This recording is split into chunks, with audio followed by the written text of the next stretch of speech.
হিন্দিতে একটা কথা আছে, जो जितना ऊंचाई पे रहता है वो उतना ही जोर से गिरता है।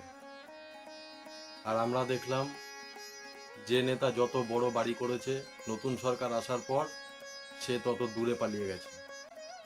অ্যাকচুয়ালি এ সবই হলো দুর্নীতির টাকায় তৈরি করা। ক্ষমতায় থেকে সাধারণ মানুষের ওপর অত্যাচার করে, সাধারণ মানুষের জমি বাড়ি কেড়ে নিয়ে তাদের নিঃস্ব করে দিয়ে যদি কেউ নিজের ঘর তৈরি করতে চায়, তাহলে কিন্তু সে তার ঘরে বাস করতে পারবে না। এ সবই হলো সময়ের খেলা। সময় এক জায়গায় থেমে থাকে না, সময়ের চাকা ঘুরতে থাকে। আজকে আপনার কাছে ভালো সময় আছে, আজকে আপনার হাতে ক্ষমতা আছে, কিন্তু কালকে সেই ক্ষমতা নাও থাকতে পারে, এবং আমরা সেটা চাক্ষুষ দেখলাম।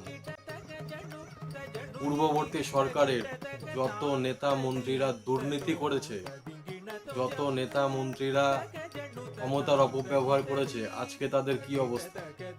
তাই সময় ভালো থাকলে, হাতে ক্ষমতা থাকলে তার সৎ ব্যবহার করা উচিত, সাধারণ মানুষের পাশে থাকা উচিত, অন্য মানুষের ক্ষতি করার চিন্তা মাথা থেকে বার করে দিয়ে সাধারণ মানুষের উপকার করা উচিত।